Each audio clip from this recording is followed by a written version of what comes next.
tu as quand même une histoire particulière. J'ai beaucoup d'histoires particulières. Nous met. Moi, j'ai trop d'histoires particulières. Déjà, j'ai des histoires qui m'ont marqué dans ma vie. Et dans ma tête, c'est déjà bloqué. Parce que de base, j'ai perdu papa, j'ai perdu maman. Et Mettez-moi la photo de sa maman, s'il vous plaît. La photo de ma maman? Oui, j'ai la photo de ta maman. Tu ne savais pas, hein? C'est comme ça que ça se passe sur Café Weekend. C'est ta maman, ça? Ouais.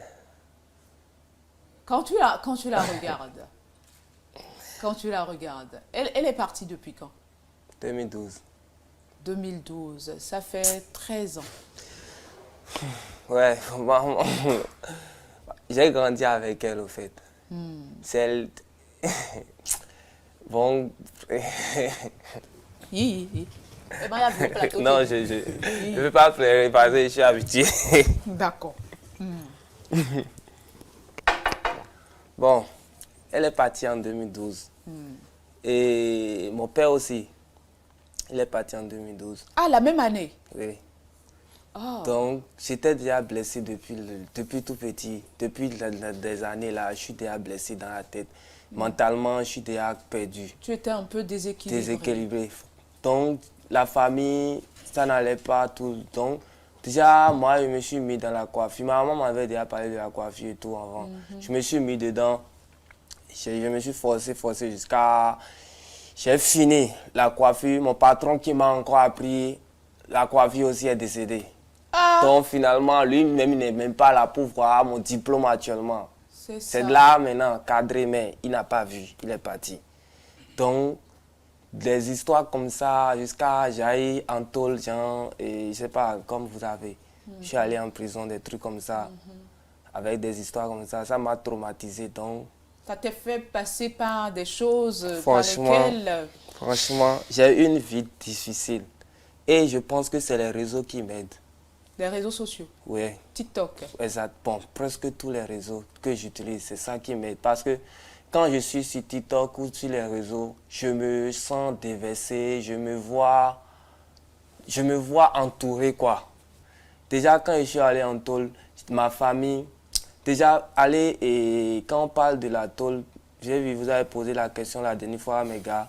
Quand on parle de la tôle, moi, quand j'étais là-bas, je me suis dit que c'est eux qui sont là, qui sont en prison. Parce que quand tu es en prison, tu traumatises toute une famille. C'est ça.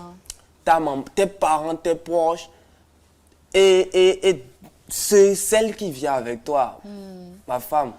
Je pensais à elle, parce que c'est elle qui représente ma maman presque tout oui, pour moi. Oui, elle a sur la tête ce fardeau qu'elle porte avec toi. Voilà, donc du coup, déjà, à force de parler de ça, je commence pas à trembler même de pied. Sincèrement, je vous jure que... Quand tu dis que tu étais en prison, beaucoup vont croire que tu as été condamné. Tu étais en détention. Quand j'étais en détention, bon, merci pour le français.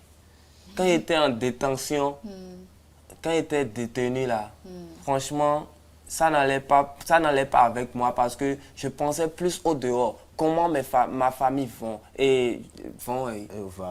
comment ma famille va. Comment les autres qui sont là-bas vont. Donc du coup, je pensais plus au dehors, comment tout le monde et qu'est-ce que ça va, tout le monde va bien et tout, des trucs comme ça. Vous avez fait combien de temps? Qu'est-ce que tu as fait combien de temps? Non, j'ai fait 2 mois. Toi, tu as avec fait 2 Moutaba, mois. on a fait le même mois. C'est mon, et comment on appelle? Kodjo? Non. PV. PV, voilà. Alors PV. C'est mon PV.